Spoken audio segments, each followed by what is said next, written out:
The classroom fell silent as Professor Velthari's 6 eyes swept across the gathered students. Her purple skin shimmered under the soft lights of the Galactic Academy's most advanced learning hall. Students from 12 different worlds sat in floating chairs that adjusted to each species' unique anatomy. "Today we begin our most important project," Professor Velthari announced, her voice carrying the weight of centuries. "You will study the most dangerous classification in our galactic database. A Class 12 Deathworld." Excited whispers filled the air. Deathworlds were legendary among students. Most had never seen one, let alone studied one up close. They were the stuff of nightmares and bedtime stories told to young aliens to make them appreciate their safe, peaceful homes. "Which world will we study?" asked Nari, a student from the crystal caves of Altair. Her translucent skin glowed with curiosity. Professor Velthari's expression grew serious. "Earth," the whispers stopped. Every student in the room had heard of Earth. It was the home of humans, those strange bipedal creatures who had somehow survived the impossible. Most aliens viewed humans as lucky primitives who had stumbled into space travel despite their violent origins. Timon, sitting in the 3rd row, raised his crystalline hand. "Professor, surely there's been a mistake. Humans are part of the Galactic Council. They run peaceful colonies across 7 systems. How can their home be a Class 12 Deathworld?" Several students nodded in agreement. They had all met humans during their time at the Academy. Sure, humans were a bit intense and emotional, but they seemed harmless enough. They made excellent engineers and surprisingly good diplomats. "That," Professor Velthari said with a knowing smile, "is exactly what you will discover."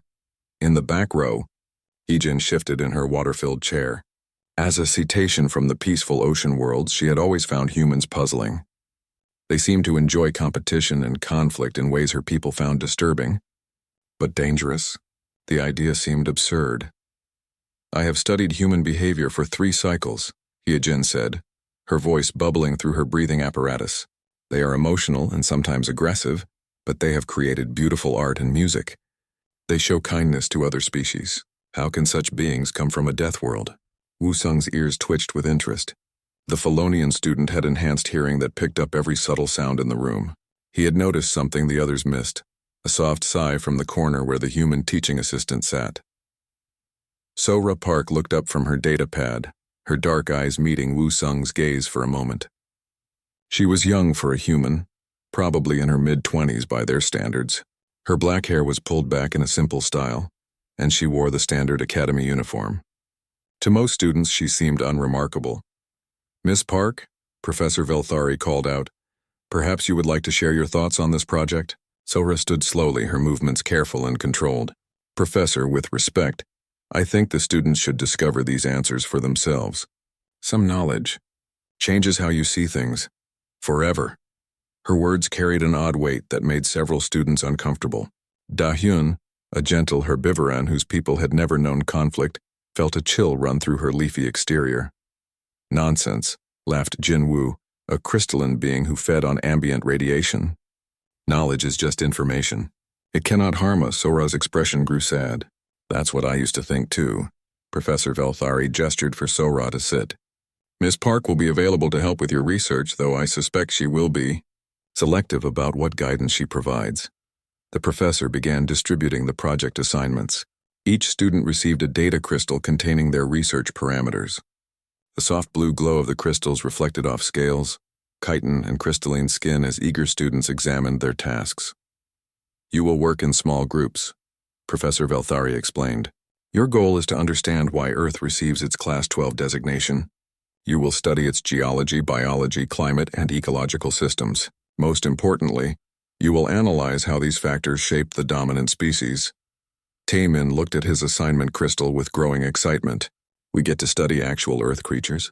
I have heard they have something called predators, animals that hunt other animals. Surely this is just a myth." "Oh, it's real," Sora said quietly from her corner. "Very real." The comment sent another wave of discomfort through the room. Most alien species had evolved on worlds where energy was abundant and conflict unnecessary. The concept of one creature killing another for food was theoretical at best. Min Su, a peaceful ethereal whose body glowed with soft internal light, raised a translucent hand. "Miss Park, you sound as if you have personal knowledge of these predators?" Sora nodded slowly. I grew up with them. We all did. But surely your people eliminated such primitive behaviors when you achieved civilization? Asked Yunji, her hive mind species unable to comprehend purposeful violence between thinking beings. We tried, Sora replied. We're still trying. Professor Velthari cleared her throat, drawing attention back to the lesson. Class, you have 4 academic periods to complete your research. I suggest you begin with Earth's geological history and work forward through biological evolution. Miss Park will provide access to the restricted archives. As students began forming research groups, Wusung approached Sora's desk. His feline features showed concern. You seem worried about this project, he observed, his sensitive ears picking up the elevated heart rate that other species couldn't detect. Sora looked up at him with tired eyes. Not worried. Sad. You're all about to learn something that will change how you see humans forever. And once you know, you can't unknown it. Is the truth really so terrible? Wusung asked. Sora was quiet for a long moment. The terrible part isn't the truth about what we are. The terrible part is understanding what we chose to become despite it. Across the room, Taimin was already pulling up preliminary data on his research crystal. Images of Earth's surface appeared in holographic detail. Vast oceans, towering mountains, dense forests, and sprawling deserts. It looked almost peaceful from space. Look at this, he called to his study group. Their world has such diverse biomes. And see these weather patterns? Storms larger than our entire homeworld.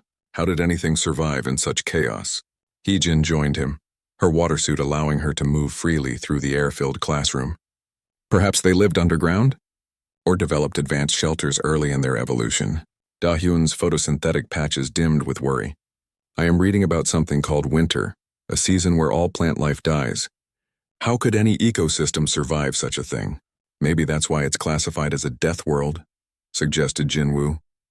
The environment was so hostile that only the most primitive life could adapt. From her corner, Sora listened to their innocent speculation with growing sadness. They were asking all the right questions but drawing all the wrong conclusions.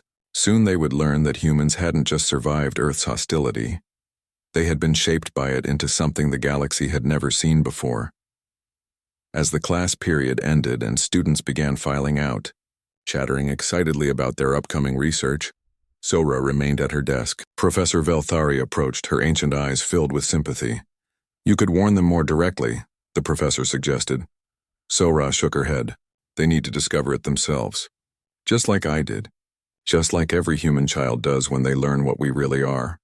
And what are humans, Miss Park? Sora looked out the window at the peaceful academy grounds, where alien students from dozens of worlds played and studied together in perfect harmony. We're the species that learned to love in hell, Professor, and that knowledge terrifies everyone, including us. 3 days after Professor Velthari announced the project, the Academy's vast digital archives hummed with activity. Students from across the galaxy accessed restricted databases, their curiosity driving them deeper into Earth's mysterious past. Tae-min sat in his favorite research pod, surrounded by holographic displays showing Earth's timeline.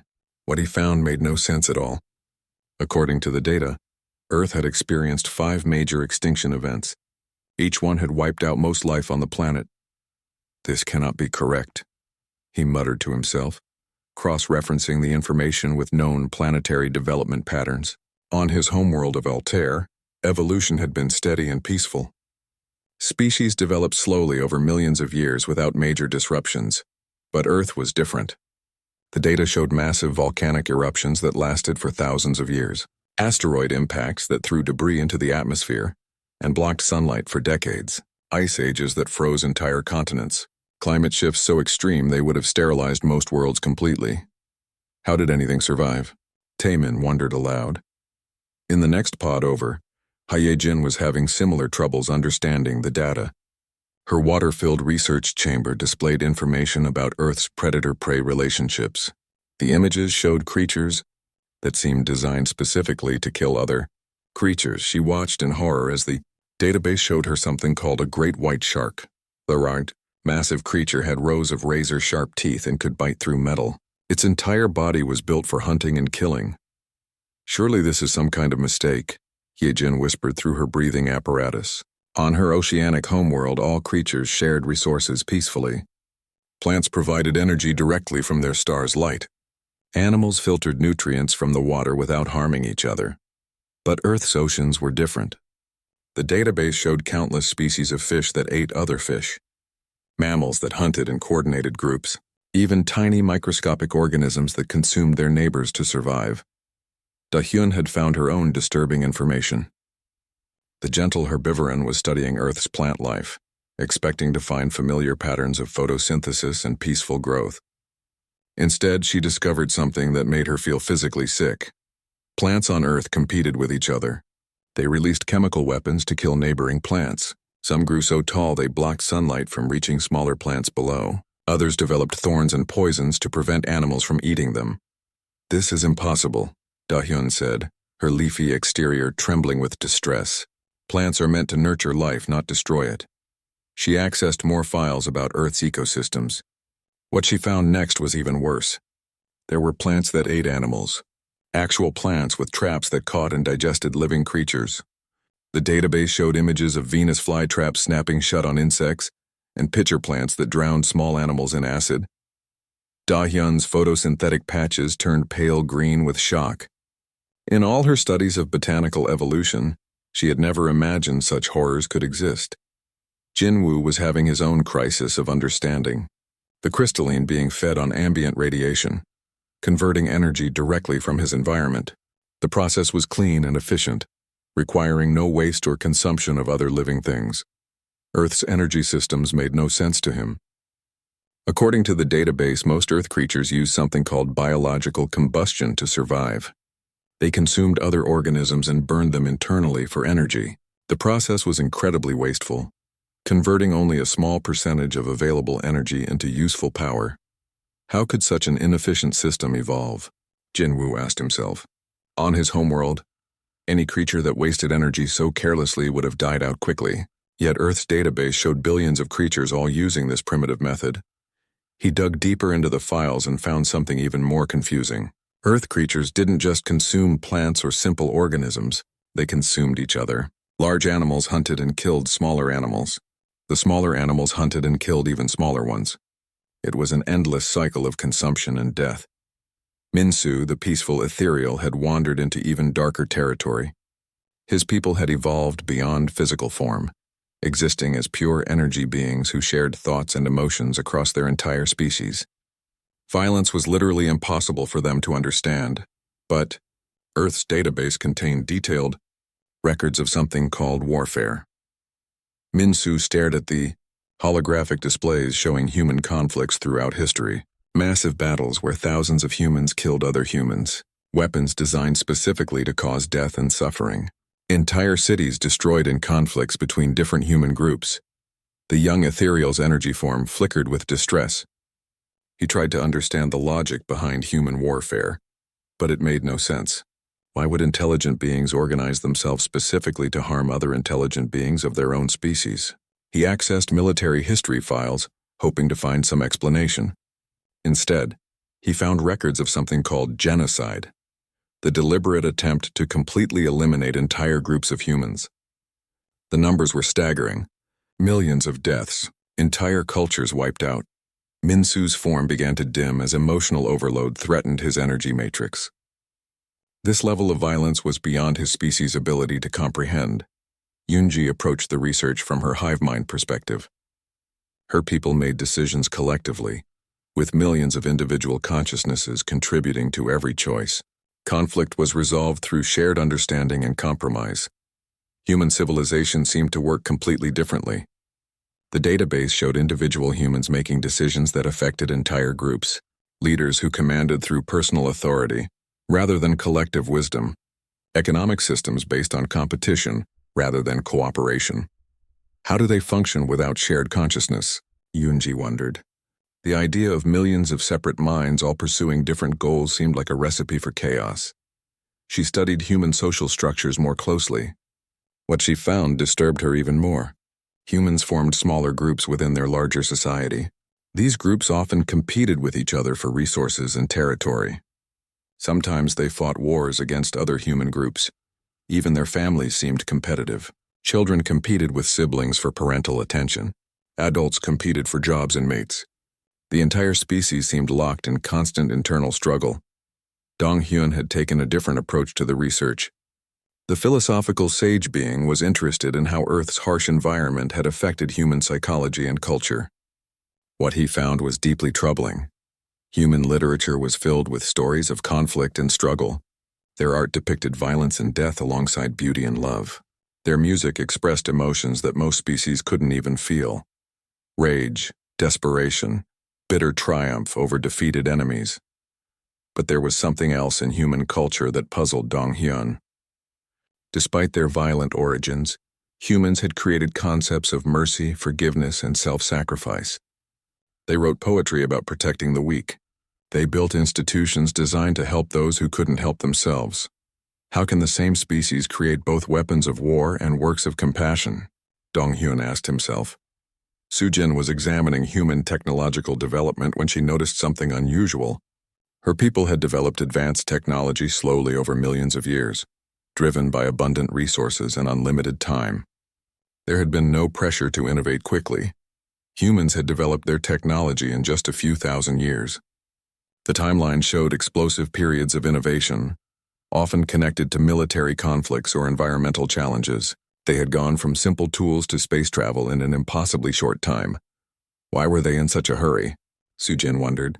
Most species took their time developing new technologies, testing them carefully over long periods. Humans seemed to rush from one innovation to the next as if time itself was their enemy. As the research period continued, more students gathered in small groups to share their findings. The conversations grew increasingly disturbed as they compared notes. Their entire planet seems designed to kill everything on it. Taemin observed during one group discussion, and somehow they survived it all, added Hee-jin. Not just survived, they became the dominant species. But at what cost? Asked Da-hyun, her voice trembling. Look at what it turned them into. From across the archive hall, Sora watched the students' growing distress with sad recognition. She had gone through the same process during her own education, the slow, horrifying realization of what humanity really was. She approached their group quietly. You're starting to understand, aren't you? The students looked up at her with new eyes. They had begun their research seeing her as just another academy assistant. Now they were beginning to glimpse the truth behind her human nature. Miss Park, Woo-sung said carefully, were you aware of all this when you agreed to help with our project? Sora nodded slowly. Every human learns these things as children. We call it history class. The students exchanged shocked glances. What they were discovering as universe-shaking revelations, humans taught to their young as basic education. How do you live with such knowledge? Min-soo asked, his energy form flickering with distress. Sora looked out at the peaceful academy campus where alien students played games and shared meals in harmony. Her expression grew distant. A week into their research, the alien students had moved beyond studying Earth's environment to examining its dominant species. What they discovered made their previous findings seem pleasant by comparison. Taemin stared at the holographic display showing human anatomical data. His crystalline features reflected the blue light as he tried to process what he was seeing. Human bodies were not built for peace. Their teeth are designed for tearing meat, he whispered to himself. Unlike his own people who absorbed minerals directly through their skin, humans had sharp canines meant for ripping flesh from bones. Their jaws could deliver crushing force that would shatter crystal. But that was not the most disturbing part. Human hands were weapons. Their fingers ended in hard keratin claws that could scratch and tear. Their knuckles were reinforced for striking. Even their skulls were thick plates designed to protect the brain during combat. They are walking weapons, Taemin realized with growing horror. In the adjacent research pod, Hee-jin was discovering something even more frightening. She had accessed files about human athletic capabilities and could barely believe the data. Humans could run for hours without stopping. On her water world, no creature needed such endurance because food was always available and predators did not exist. But Earth had shaped humans into persistence hunters, creatures that chased prey until the target collapsed from exhaustion. The database showed videos of human marathon runners. They moved with mechanical precision for over 2 hours, their faces showing no emotion despite the obvious physical stress. It was like watching biological machines designed for relentless pursuit. How fast can they move when threatened? Hee-jin wondered and immediately regretted asking. The files showed humans achieving speeds that would be impossible for most galactic species. More importantly, they could maintain these speeds while carrying weapons and equipment. But speed was not their most terrifying ability.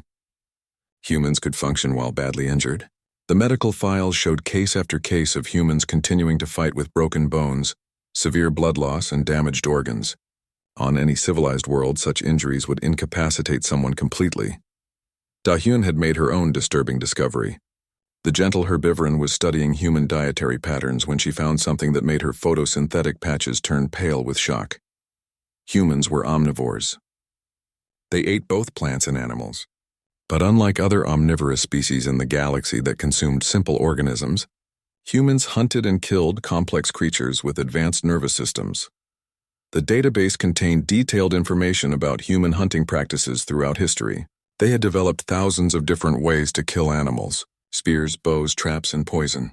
They studied their prey for weaknesses and planned elaborate strategies to ensure kills. But the worst part was what came next. Humans did not simply kill for survival. They had turned killing into entertainment, something called sport hunting, where humans traveled great distances specifically to kill rare and dangerous animals for pleasure. Da-Hyun accessed video files of these hunts and immediately wished she had not. She watched humans track a massive creature called an elephant for days before killing it with high-powered weapons. The humans seemed happy about the kill, posing for pictures with the dead animal. "They kill for fun," Da-Hyun whispered, her voice filled with horror. On her world, the death of any plant or animal was mourned by the entire ecosystem. The idea of taking life for entertainment was beyond evil. Jinwoo had been studying human industrial development when he stumbled across something that changed his entire understanding of the species. Humans had not just survived Earth's hostile environment, they had conquered it completely. The files showed how humans had reshaped their entire planet to suit their needs. They had drained lakes, moved mountains, and redirected rivers. They had eliminated species that competed with them and bred others specifically for food production. But most shocking of all, they had done this while fighting each other. Human wars had continued even as they terraformed their world. They had built weapons capable of destroying entire cities, while simultaneously creating art and literature. They are not just survivors, Jinwoo realized. They are conquerors. He accessed more recent files about human expansion into space. Other species had reached the stars through careful cooperation and shared resources. Humans had achieved spaceflight through military competition. Their first satellites were weapons. Their early space programs were driven by the desire to gain advantages in warfare. Even now, as members of the peaceful Galactic Council, humans maintained military forces on every world they colonized. They claimed it was for defense, but Jinwoo was beginning to understand the truth.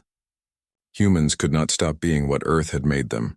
Minsu had completely withdrawn from his research several times, overwhelmed by the violence he was discovering.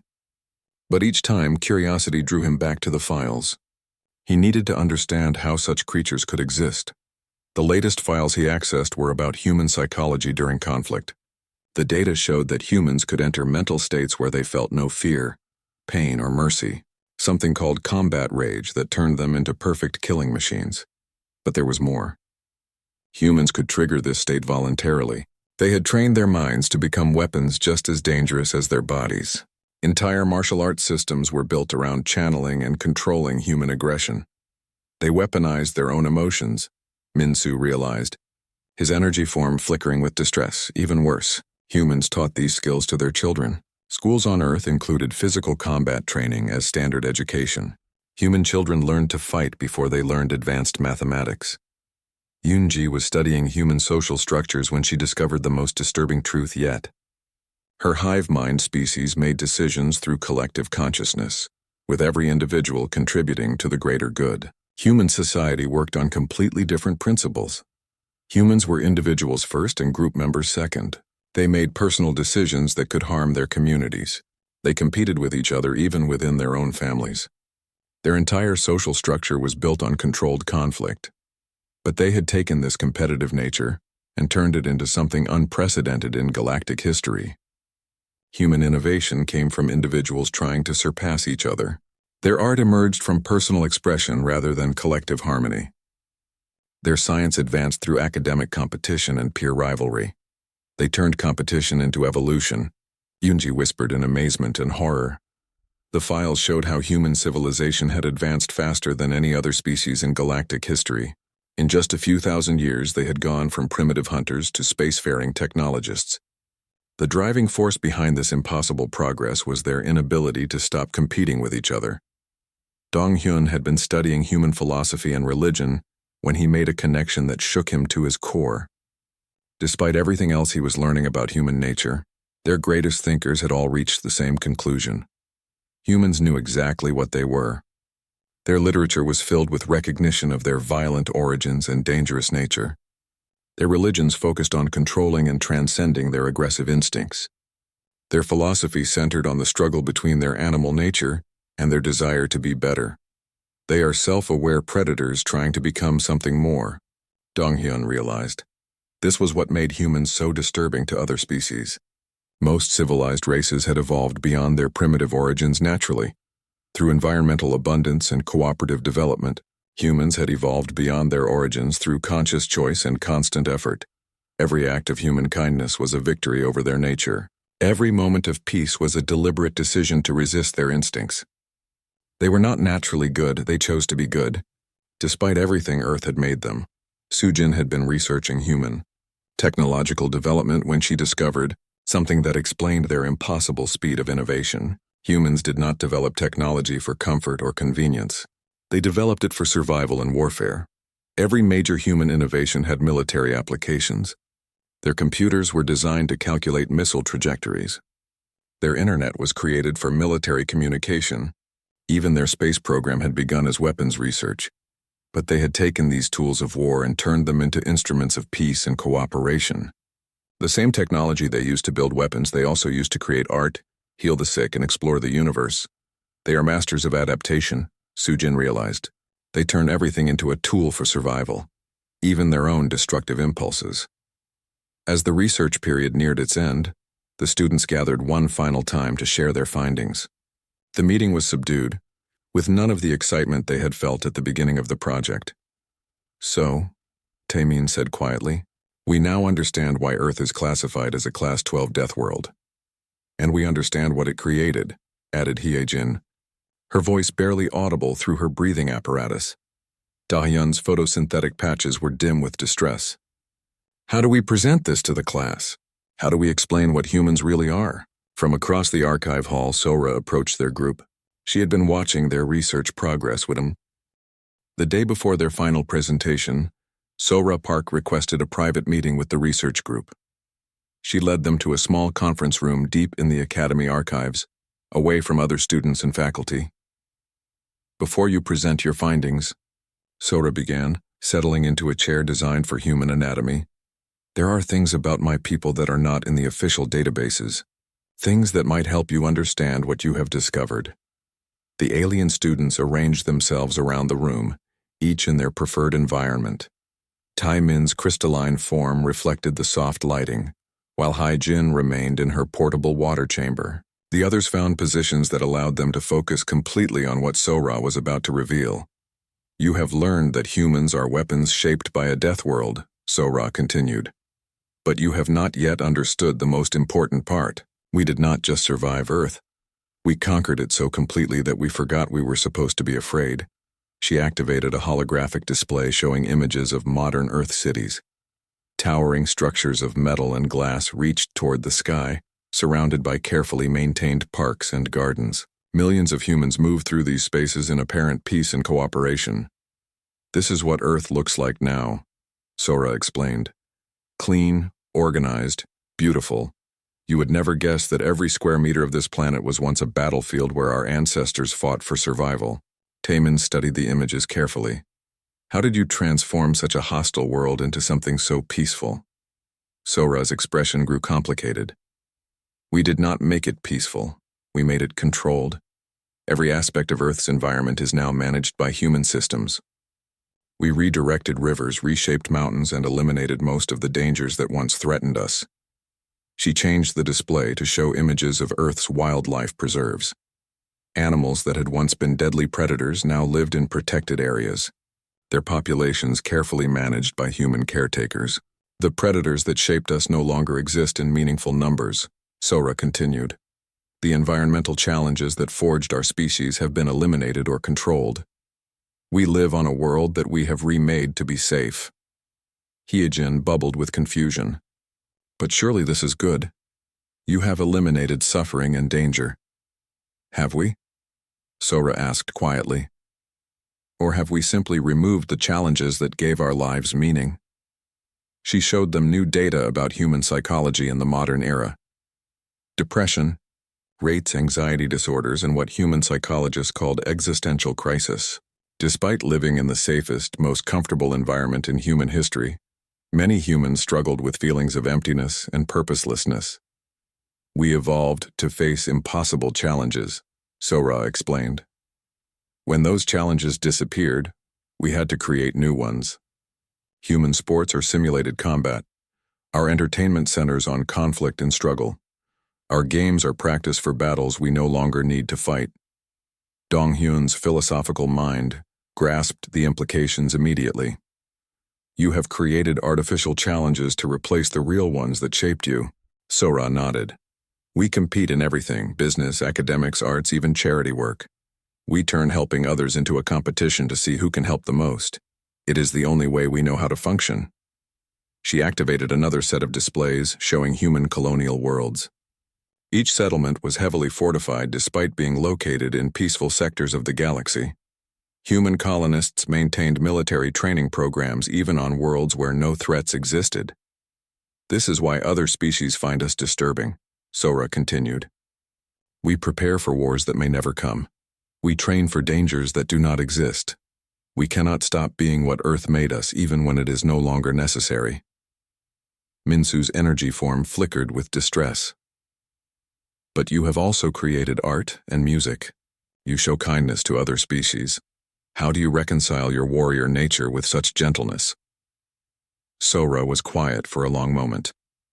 That is the paradox of humanity. The same drive that made us deadly predators also made us capable of incredible compassion. She showed them examples of human art created during their most violent historical periods. Paintings of stunning beauty made by artists who had witnessed terrible battles. Music of profound emotional depth composed during wars and disasters. Poetry about love and hope written by soldiers facing death. When you live constantly on the edge of destruction, every moment of beauty becomes precious, Sora explained. When you understand how easily life can end, every act of kindness becomes meaningful. The students absorbed this information with growing amazement. They had spent weeks learning about human capacity for violence and competition.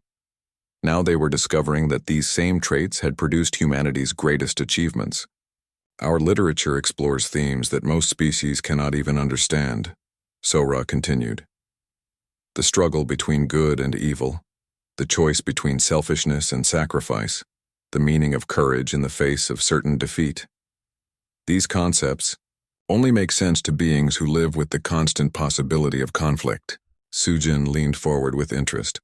So human creativity comes from your dangerous nature? Not from it, Sora corrected. In spite of it. Every human who chooses to create rather than destroy is making a conscious decision to be more than what evolution designed them to be. She showed them recordings of human musicians, painters, and writers at work. Unlike artists from other species who created from natural inspiration or collective harmony, human artists seemed to be fighting an internal battle. Their faces showed intense concentration, as if they were forcing beauty out of some darker impulse. We do not create because it is easy, Sora explained. We create because it is hard. We make beautiful things because we are surrounded by the capacity for ugliness. We choose love because we understand hate. Yoonji struggled with this concept. But why choose the difficult path? Why not simply embrace your nature? Sora's expression grew sad. Because we have seen what happens when humans embrace their nature completely. We call it war, and it nearly destroyed us several times.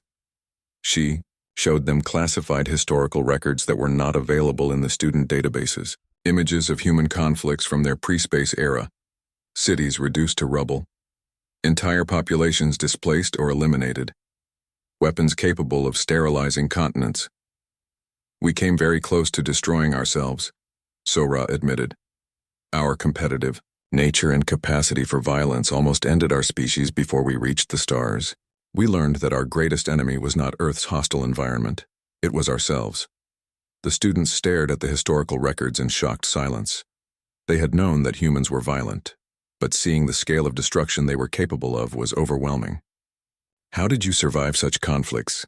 Asked Wusung, his sensitive hearing picking up the strain in Sora's voice.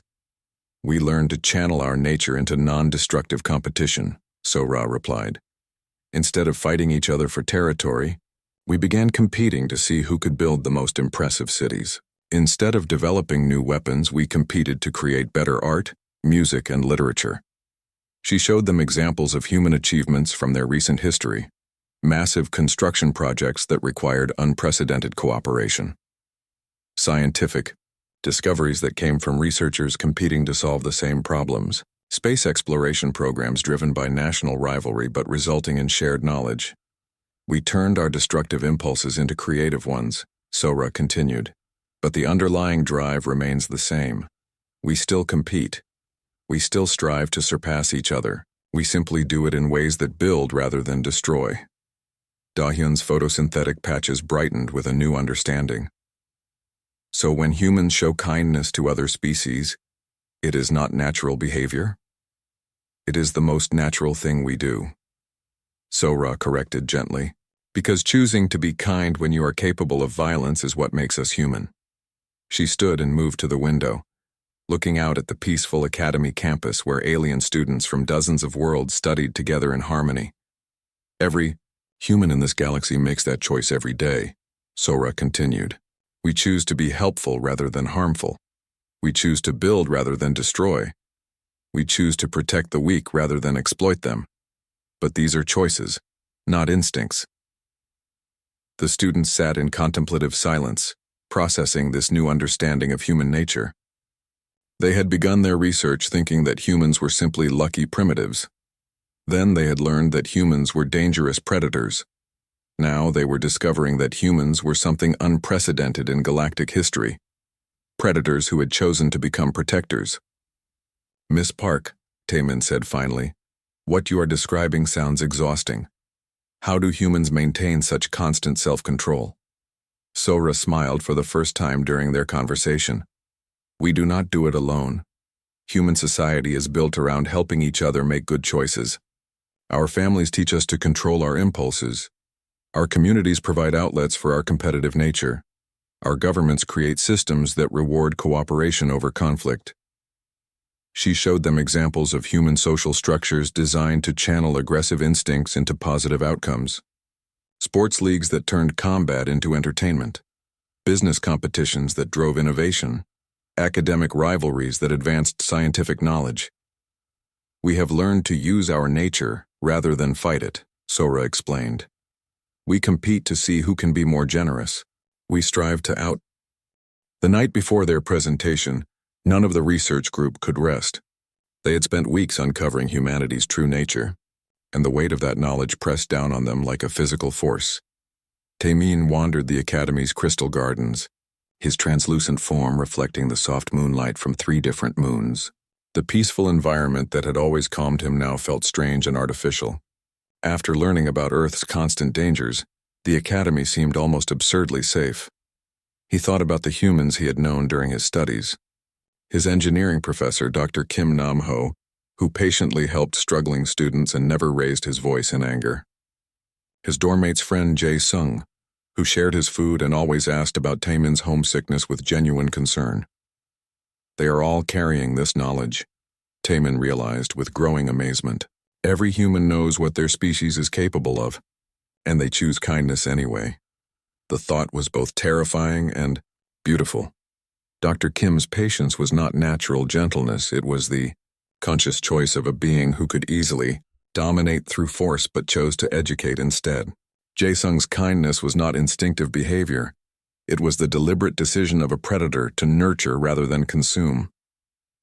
Hye-jin floated in the academy's largest aquatic facility, her water suit allowing her to move freely through the vast pool. Other aquatic students swam nearby, their movements graceful and unhurried. None of them had ever known the terror of being hunted or the drive to hunt others. She remembered her first meeting with a human student named So-Jin, who had helped her navigate the Academy's complex registration process.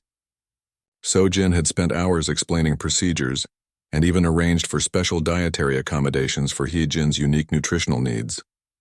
At the time, Hee-Jin had thought So-Jin was simply being efficient and helpful. Now she understood that So-Jin's assistance represented something far more profound.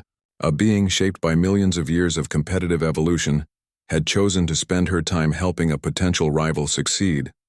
Every act of human cooperation is a victory over their nature, Hee-Jin whispered to herself, the words bubbling through her breathing apparatus. Da-Hyun had retreated to the Academy's botanical preserve, seeking comfort among the familiar presence of other plant-based life forms.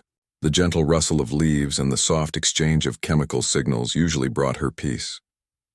Tonight, even surrounded by her own kind, she felt alone with her terrible knowledge. She thought about the human groundskeeper, Park Min-woo, who tended the preserve with remarkable skill. He understood plant biology better than many botanists and could nurture even the most delicate off-world species to flourishing health. Da-Hyun had always admired Min-woo's dedication to plant life. Now she understood the deeper meaning of his work. A member of the species that had conquered and reshaped an entire planet was dedicating his life to protecting and nurturing other forms of life. He could destroy any of us without effort, Da-Hyun realized, her photosynthetic patches dimming with the overwhelming nature of this thought. Instead, he spends his days helping us grow. Jin-woo had positioned himself on the Academy's highest observation deck, absorbing radiation from the local star while contemplating what he had learned. His crystalline structure converted the energy efficiently, a process so natural he barely thought about it.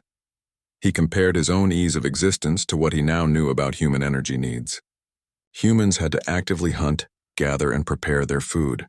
They spent significant portions of their lives simply acquiring enough energy to survive. Yet they had used this inefficient system to develop technology that surpassed most galactic civilizations. The human researcher Dr. Lee Kyung-ho, who had helped Jin-woo understand quantum crystallography, worked constantly. Humans seemed incapable of the long periods of rest that Jin-woo's people enjoyed. They drove themselves with an intensity that had once seemed strange but now made perfect sense. They cannot stop competing, even with themselves, Jin-woo understood. Dr. Lee competes with his own previous discoveries, always pushing to learn more. Min-soo had withdrawn to the Academy's meditation chambers, but found no peace there. His energy form flickered with distress as he tried to process everything he had learned about human psychological development. He remembered attending a lecture by the human philosopher Dr. Yoon Soo-jung about ethics and moral reasoning. At the time, he had found her arguments unnecessarily complex. His own people made moral decisions through collective consciousness. What was good for the whole was obviously correct. Now he understood why human ethics were so complicated. Dr. Yoon was not discussing abstract, philosophical concepts. She was teaching young humans how to make choices that went against their evolutionary programming. Every ethical decision humans made required them to overcome millions of years of survival instincts. Their morality is not natural, Min-soo realized, his form brightening with sudden understanding. It is learned behavior that they must constantly reinforce. Yoonji had connected to the Academy's communication network, seeking comfort in the familiar presence of other networked consciousness. Her hive mind species rarely felt isolated, because they could always access the shared thoughts and emotions of their people. But tonight, even surrounded by millions of connected minds, she felt profoundly alone. Her people could not understand what she had learned about humanity because they had no reference point for individual consciousness making choices against species programming. She thought about her human study partner Choi Dong-hwan, who had patiently helped her understand individual decision-making processes for their sociology project. At the time, she had found his explanations confusing and inefficient. Now she realized that Dong-hwan was teaching her about the fundamental nature of human existence. Every human lived as an isolated consciousness, forced to make moral and ethical choices without the benefit of collective wisdom. Yet somehow, they consistently chose cooperation over competition when dealing with other species. They are millions of separate minds, all choosing to work together, Yunji marveled. How do they coordinate such behavior without shared consciousness? Donghyun had spent the evening in the Academy's philosophy archives, searching for precedents in galactic history for what humans represented. His people had produced some of the galaxy's greatest thinkers, beings who contemplated existence and meaning across millennia of peaceful reflection. But he could find no parallel for humanity's philosophical development. Every other species had developed their ethical and moral systems gradually, as natural extensions of their evolutionary cooperation. Humans had developed ethics as a conscious rebellion against their evolutionary design. He remembered debates with the human philosopher Dr. Han Ji-woo about the nature of free will and moral responsibility. Dr. Han's arguments had seemed needlessly aggressive at the time, but now Donghyun understood why humans approached philosophy so intensely. For them, philosophy is not abstract contemplation, Donghyun realized. It is a daily battle to define what they choose to become instead of what they were made to be. Sujin had remained in the research archives, continuing to analyze human technological development patterns. What she was discovering challenged everything she thought she knew about innovation and progress. Her own people had developed technology slowly and carefully, with each advancement thoroughly tested over long periods. Human technology showed a completely different pattern, rapid bursts of innovation driven by competition and crisis. She examined the career of Dr. Lim Hae-sung, the human engineer who had designed the Academy's advanced life support systems. His work showed the typical human pattern of aggressive innovation, followed by careful refinement. He approached every problem as if it were a life-or-death challenge, even when the stakes were relatively low. They bring wartime intensity to peacetime problems, Sujin understood. It makes them incredibly efficient but also explains why they seem so driven all the time. Woo-sung had been wandering the Academy corridors, his enhanced hearing picking up conversations and activities throughout the massive complex. The sounds of thousands of alien students living, learning, and interacting in harmony created a symphony of peaceful coexistence. His sensitive ears also detected something else, the presence of human staff members throughout the facility. Security guards, maintenance workers, food service personnel, and administrators, all of them carrying out their duties with quiet competence and genuine care for the alien students in their charge. He thought about the human security chief, Officer Young Woo-jin, who had helped him during a medical emergency earlier in the semester. Woo-jin had responded with calm efficiency and personal concern that went far beyond his official duties. At the time, Woo-sung had appreciated the professional response. Now he understood the deeper significance. A being trained for violence had dedicated his career to protecting those who could never defend themselves against his kind. Every human here could dominate this facility by force, Woo-sung realized with growing awe. Instead, they serve us. As dawn approached, the research group found themselves gathering in the same archive hall where they had begun their project weeks before. None of them had planned the meeting, but they were all drawn back to where their journey of discovery had started. The Academy's largest auditorium filled with students from across the galaxy, as Professor Velthari called the class to order. Representatives from dozens of species occupied specialized seating designed for their unique anatomies. The air hummed with excitement and curiosity about the findings on Earth's Deathworld classification. Taemin stood at the presentation podium, his crystalline form reflecting the auditorium lights as he looked out at the expectant faces. His research group arranged themselves behind him, each carrying data crystals containing weeks of intensive investigation. Fellow students, Taemin began, his voice carrying clearly through the hall's acoustic systems. We have spent the past month investigating why Earth is classified as a Class 12 Deathworld. Our findings have been educational. He activated the holographic display showing images of Earth from space. The blue and green planet looked peaceful and beautiful, its white clouds swirling in gentle patterns across continents and oceans. Earth appears ordinary from a distance, Taemin continued, but closer examination reveals a world shaped by constant catastrophe and conflict. The display shifted to show geological data, massive volcanic eruptions, asteroid impacts, and climate shifts that had repeatedly brought the planet to the edge of total sterility. The audience murmured with interest as they saw evidence of 5 major extinction events. Any of these disasters should have ended complex life permanently, Taemin explained. Yet somehow, Life not only survived but became more complex after each catastrophe. Hyejin moved to the podium next, her water suit allowing her to address the audience directly. We studied Earth's biological systems and found them unlike anything in our databases. Predator-prey relationships dominate every ecosystem. Competition for resources drives constant evolutionary pressure. She showed images of Earth's wildlife: lions hunting zebras, sharks patrolling ocean depths, birds of prey swooping down on smaller creatures. The audience shifted uncomfortably as they watched. Scenes of violence that were routine on Earth but unthinkable on most civilized worlds. These relationships created an environment where only the most adaptable species could survive, Hyejin continued. Earth's evolution was driven by conflict rather than cooperation. Dahyun approached the podium with visible reluctance, her photosynthetic patches dim with distress. Even Earth's plant life shows aggressive characteristics unknown on other worlds. Chemical warfare between species, competitive growth patterns that eliminate rivals, and even carnivorous plants that consume animals.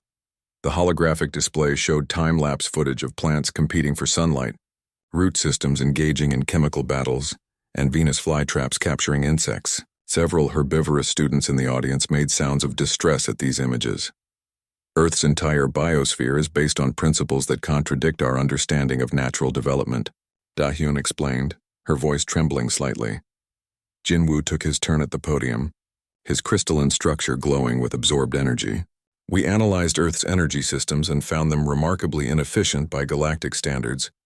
Most creatures use biological combustion, converting organic matter to energy with terrible waste. He displayed charts showing energy conversion rates across different worlds. Earth's biological systems operated at fractions of the efficiency seen elsewhere in the galaxy.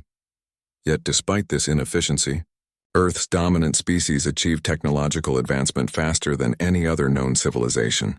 Jinwoo continued. They developed spaceflight in mere thousands of years rather than the millions typically required. Minsu's energy form flickered as he approached the podium. His people's collective consciousness made public speaking difficult, but he forced himself to continue their presentation. We studied the psychological development of Earth's dominant species, Minsu said, his voice wavering with distress. Their mental processes are shaped by constant awareness of danger and scarcity. Individual consciousness developed as a survival mechanism, rather than through natural evolution. The display showed human brain scans highlighting regions associated with threat detection, competitive analysis, and rapid decision-making under stress. The patterns were unlike anything seen in peaceful species. These psychological adaptations allowed rapid innovation, but created beings in constant internal conflict, Minsu explained. They struggle continuously between cooperative and competitive impulses. Yoonji moved forward, her hive mind perspective offering unique insights into human social development. We examined their civilization structures and found them based on controlled competition rather than collective harmony. Individual achievement drives their progress. She showed examples of human social institutions, educational systems that ranked students, economic structures based on competition, and government systems that formalized conflict resolution. They have learned to channel destructive impulses into creative competition, Yoonji continued. This approach produces rapid advancement, but requires constant management of aggressive tendencies. Donghyun approached the podium with the weight of philosophical understanding heavy on his ancient mind. Their literature and art reflect constant struggle between their nature and their aspirations. Unlike other species who create from inspiration, humans create from internal conflict. The display showed examples of human art, paintings depicting both beauty and violence, music expressing complex emotional struggles, literature exploring themes of good versus evil that most species couldn't comprehend. Every work of human art represents a choice to create rather than destroy, Donghyun said quietly. Their creativity emerges from the same drives that could lead to violence. Soo-jin took her position at the podium, her research into human technology revealing patterns that fascinated and disturbed her. Their technological development shows consistent patterns of rapid innovation driven by competitive pressure and crisis response. She displayed timelines of human invention, showing how major advances coincided with conflicts or environmental challenges. The pattern was unlike the gradual, peaceful development seen in other civilizations. They approach every problem with wartime intensity, Sujin observed. This creates remarkable efficiency, but also explains their seemingly driven nature. Finally, Wusung stepped forward, his enhanced senses having detected subtleties in human behavior that others missed. We observed human individuals within our academy community and found consistent patterns of controlled behavior. He gestured toward the human staff members present in the auditorium. Security personnel, maintenance workers, and administrators who kept the academy functioning smoothly. Every human here demonstrates capabilities that could dominate this facility, Wusung said carefully. Yet they choose to serve and protect species who could never match their physical or psychological adaptations. The auditorium fell silent as the implications of this statement sank in.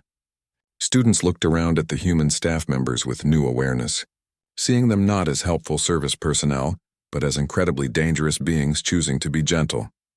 Taemin returned to the podium for their conclusion. He looked out at the sea of alien faces, each representing species that had evolved in peaceful abundance. They had never known the crucible that shaped humanity. In summary, Taemin began, then paused. The weight of complete truth pressed down on him. He looked back at his research partners, seeing the same struggle in their expressions. How could they explain that humans were not just survivors of a death world, but its ultimate products? How could they describe the terrifying beauty of a species that had transcended its violent origins through pure choice? How could they make their classmates understand that every human interaction was a miracle of self-control? In summary, Taemin began again, his voice growing stronger.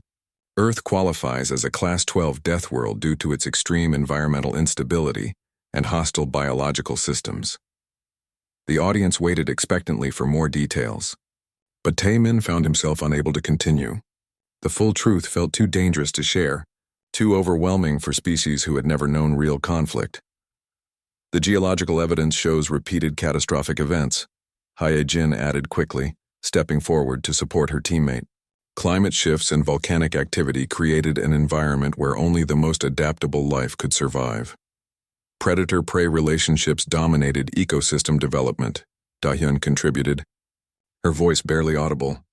These factors combined to create unprecedented evolutionary pressure. The presentation continued with carefully selected facts about Earth's environmental challenges. They discussed geological instability, climate extremes, and biological competition.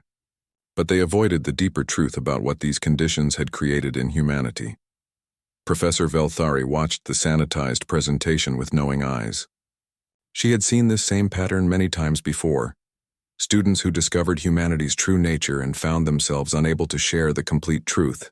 As the presentation concluded, the audience applauded politely. Several students asked questions about Earth's geological history and climate patterns. The discussion remained focused on environmental factors rather than their effects on human development. "Thank you for your research," Professor Velthari said as the auditorium began to empty. "Your findings demonstrate the remarkable resilience of..." 6 months after their presentation, the research group had scattered across the galaxy to continue their studies. But the knowledge they carried about humanity had begun to change them in ways they never expected. Taemin found himself on a mining station at the edge of Altarian space, conducting geological surveys for his advanced crystallography degree. The work was routine until the day everything went wrong. A massive equipment failure had trapped 12 miners in a collapsed tunnel system. The rescue operation was proceeding slowly when Taemin noticed something that made his crystalline form flicker with recognition. The human engineer leading the rescue effort, Dr. Park Jae-ho, had been working for 18 hours straight without rest. His movements remained precise and controlled despite obvious exhaustion. When other species members suggested waiting for backup equipment, Dr. Park had immediately rejected the delay. "Every minute counts," Dr. Park had said, his voice carrying the same intensity Taemin had learned to recognize in humans. "Those miners are counting on us." Taemin watched as Dr. Park coordinated multiple rescue teams with mechanical efficiency. The human's eyes never stopped moving, constantly assessing dangers and calculating risks. When a secondary collapse threatened the rescue effort, Dr. Park had personally entered the unstable area to install support beams. "Why does he take such risks?" asked Velnor, a peaceful Centaurian working on the rescue team. "The probability of success is only 60%. Taemin found himself answering before he realized it. Because for humans, the choice between trying and not trying isn't about probability. It's about whether they can live with giving up. The rescue succeeded after 22 hours of continuous effort. All 12 miners were brought out alive, though several required medical treatment. Dr. Park had collapsed from exhaustion immediately after confirming everyone was safe. Later, as Tai Min helped carry medical supplies to the recovery area, he overheard Dr. Park talking quietly with one of the rescued miners. "Thank you for not giving up on us," the miner said, tears in his eyes. "My family thought they would never see me again." Dr. Park's response was simple. "We never leave anyone behind. That's what makes us human." Tai Min felt his crystalline structure resonate with sudden understanding. Dr. Park hadn't risked his life because it was his job. He had done it because abandoning the trapped miners would have violated something fundamental about what he chose to be. Meanwhile, halfway across the galaxy, Hee-Jin was working at an aquatic research station studying deep ocean ecosystems. Her peaceful work was interrupted when their facility detected a distress signal from a damaged transport ship. The vessel was carrying refugees from a civil conflict on a distant world. Its life support systems were failing, and it was drifting toward a dangerous radiation field. The station commander, a cautious Aquarian like Hee-Jin's own people, decided the rescue was too risky. "We should wait for military vessels with proper shielding," Commander Veltis announced. Civilian rescue attempts could result in additional casualties. But Dr. Choi Min-jung, the station's human medical officer, had immediately begun preparing emergency medical supplies and requesting permission to launch a rescue mission. "Commander, that ship has children aboard," Dr. Choi had said, her voice carrying controlled urgency. "We can reach them before the radiation exposure becomes lethal." "The risk to our own personnel is too high," Commander Veltis replied. "We must consider the greater good." Hee-Jin watched as Dr. Choi's expression shifted, revealing something that made the Aquarian researcher remember her studies of human psychology. The doctor's face showed the same controlled intensity that Earth's predators displayed when protecting their young. "I volunteer for the mission," Dr. Choi said quietly. "If the station cannot officially authorize a rescue, I will take personal responsibility." The commander had eventually agreed to a limited rescue effort, but only after Dr. Choi made it clear she would attempt the mission with or without official support. The rescue succeeded, saving 37 refugees, including 15 children.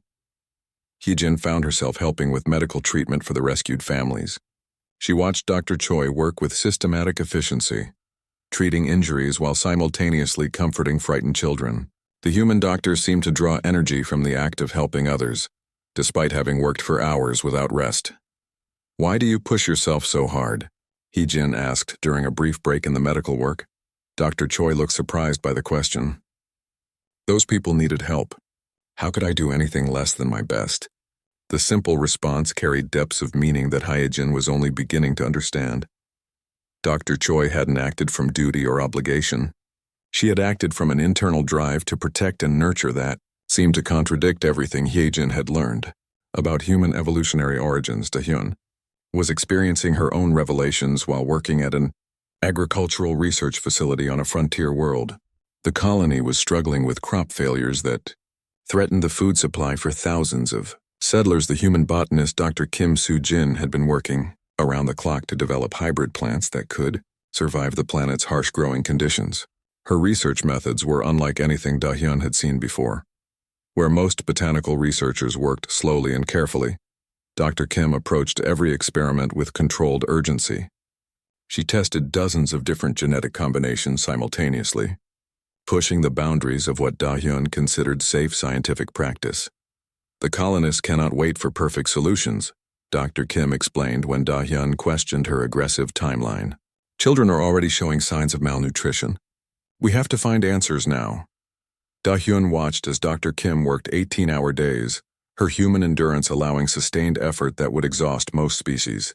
When early experiments failed, the human botanist didn't become discouraged. Instead, she seemed to become more determined. "Failure just tells us what doesn't work," Dr. Kim said after another unsuccessful trial. "Every failure brings us closer to success." The breakthrough came on Dahyun's last day at the facility. Dr. Kim had successfully created a hybrid, grain that could thrive in the planet's difficult soil conditions. The first successful harvest would feed the colony for months while they established more permanent agricultural systems.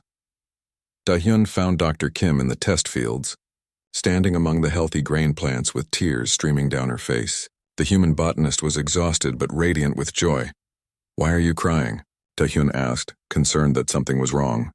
"Because we did it," Dr. Kim replied, her voice thick with emotion. "Those families won't go hungry. The children will grow up strong and healthy." Da-hyun felt her photosynthetic patches brighten with sudden understanding. Dr. Kim's tears weren't from sadness or exhaustion. They were from the profound joy of a being who had chosen to use her capabilities to nurture life rather than compete for resources. Across the galaxy, similar revelations were occurring to each member of the research group. Jinwoo watched a human engineer sacrifice his own career advancement to ensure a colleague received proper recognition for shared research. The human had deliberately chosen cooperation over personal gain, despite their species' competitive nature. Min-soo observed a human counselor helping traumatized refugees process their experiences. The counselor absorbed others' emotional pain day after day, using her understanding of suffering to help heal those who had endured terrible experiences. Her willingness to carry others' burdens contradicted everything Min-soo thought he knew about individual consciousness. Yoonji witnessed a human administrator mediating a complex dispute between three different alien species. Rather than imposing human values, the administrator had spent weeks learning each culture's perspective and crafting a solution that honored all three viewpoints. The human's individual consciousness had been used not for personal advantage, but to bridge the gap between different forms of collective thinking. Dong-hyun encountered a human artist who had dedicated his life to preserving the cultural heritage of extinct civilizations. The artist's work served no practical purpose and offered no personal reward, yet he pursued it with the same intensity humans brought to survival challenges. Soo-jin worked alongside a human technician who routinely risked his safety maintaining equipment in dangerous environments. When asked why he took such risks, the technician had simply said, "Someone has to do it, and I'm qualified." Woo-sung met a human teacher who had chosen to work with the most difficult students on a troubled world. She could have sought easier positions elsewhere, but she remained because she believed every child deserved the chance to learn and grow. As the months passed, each former research team member began to see patterns in human behavior that their initial studies had missed. Humans didn't just choose cooperation over competition occasionally. They made that choice consistently, day after day, in ways large and small. The humans they encountered didn't seem to struggle with their choices. They acted as if protecting, nurturing, and serving others was the most natural thing in the world. Only the alien observers understood how remarkable this truly was. 1 year after their original research project, the group reunited at the Academy for an advanced xenobiology conference. They found themselves gravitating toward each other, drawn together by shared